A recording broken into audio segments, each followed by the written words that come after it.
കൂടുതൽ വാർത്തകളും വീഡിയോകളും കാണാൻ ഈ ചാനൽ സബ്സ്ക്രൈബ് ചെയ്യുക. കൂടെ ബെൽ ബട്ടൺ അമർത്തുക. നമസ്കാരം.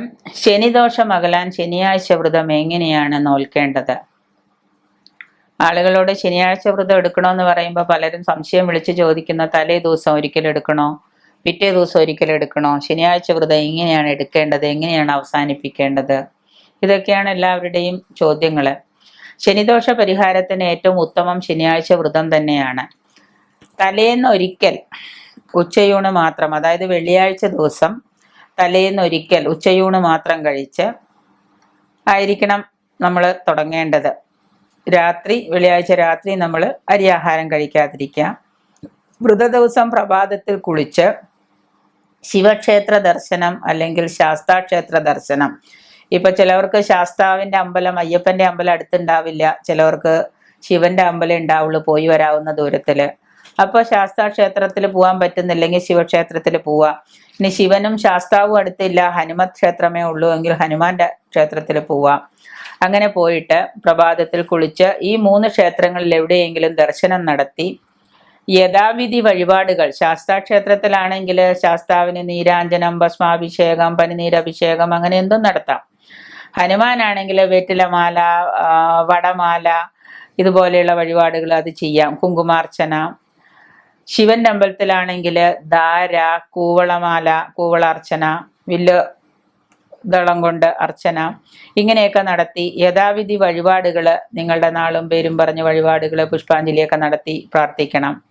ക്ഷേത്രത്തിലുള്ള അരയാല്, ക്ഷേത്രത്തിൽ ചെല്ലുമ്പോൾ അവിടെ അരയാലുണ്ടെങ്കിൽ ക്ഷേത്രത്തിൽ അരയാലിനെ കഴിയുന്നത്ര പ്രദക്ഷിണം ചെയ്യുന്നത് നല്ലതാണ്.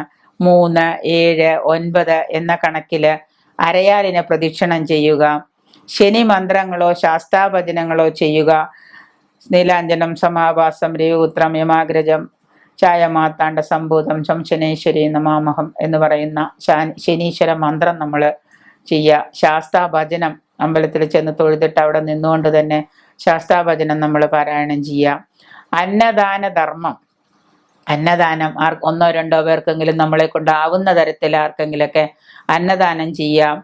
പകൽ പഴമോ ലഘുപാനീയങ്ങളോ, ചെറിയ ഏതെങ്കിലും കരിക്ക് വെള്ളമോ അല്ലെങ്കിൽ തുളസി ഇലയിട്ട വെള്ളമോ ലഘുപാനീയങ്ങളോ പഴമോ എന്തെങ്കിലുമൊക്കെ കഴിച്ച് സന്ധ്യാദീപം ആരാധന തൊഴുത്, സന്ധ്യാദീപം കൊളുത്തിയതിന് ശേഷം ദീപാരാധന തൊഴുത് പ്രസാദം കഴിക്കുക. അത്താഴം ലഘുവാകണം. അത്താഴം ഒരുപാട് ആർഭാടമായിട്ടൊന്നും കഴിക്കരുത്. പയറും അരിയും കൂടെ ഒരുമിച്ചിട്ട് വേവിച്ച് ജീരകവും മഞ്ഞപ്പൊടിയും കൂടെ അതിൽ നുള്ളിയിട്ട് കുറച്ച് നെയ്യ് ചേർത്ത് വളരെ ലൈറ്റായിട്ട് കഴിക്കുന്നത് ശനിക്ക് ഏറ്റവും ഉത്തമമാണ്. ശനിദോഷമുള്ളവർക്ക് അത്താഴം കഴിക്കുന്നത് എല്ലാ ദിവസവും പയറും അരിയും കൂടി ഇട്ട് വേവിച്ചാണെങ്കിൽ അത് വളരെ വിശേഷമാണ്. പ്രത്യേകിച്ച് ശനിയാഴ്ച ദിവസങ്ങളിൽ കഴിയുന്നതും ക്ഷേത്രത്തിലെ പ്രസാദം കഴിക്കുക. ക്ഷേത്രത്തിൽ നിന്ന് വെള്ളനേദ്യോ മറ്റോ ലഭിച്ചിട്ടുണ്ടെങ്കിൽ അത് കഴിക്കുക.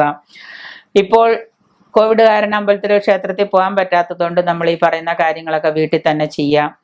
പകരം വീട്ടിൽ തന്നെ ചെയ്തിട്ട് മത്സ്യമാംസാദികൾ ഇതൊന്നും കഴിക്കരുത്. മത്സ്യമാംസാദികളൊന്നും ഉപയോഗിക്കാൻ പാടില്ല.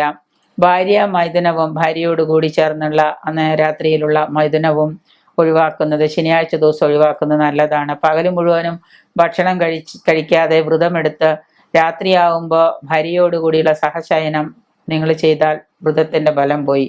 അതുകൂടെ ഒഴിവാക്കുക.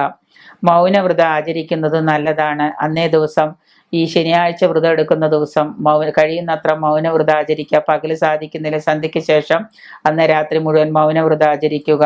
പക്കപ്പിറന്നാള്, ശനിയാഴ്ചകളിലെ ഹോമം, ശനീശ്വര പൂജ ഇവയെല്ലാം ചെയ്യുന്നത് വളരെ ശാസ്താപ്രീതി കർമ്മങ്ങളാണ്. ഇതൊക്കെ ചെയ്യുന്നത് കൊണ്ട് നിങ്ങൾക്ക് ഒരുപാട് ശനിയാഴ്ച വ്രതത്തിന്റെ ഗുണങ്ങൾ കിട്ടും.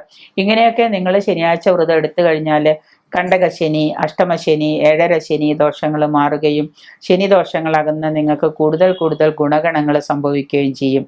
അപ്പോൾ ഈ രീതിയിൽ നമ്മൾ എല്ലാ ശനിയാഴ്ചയും വ്രതങ്ങൾ നോക്കാൻ തയ്യാറാവുക.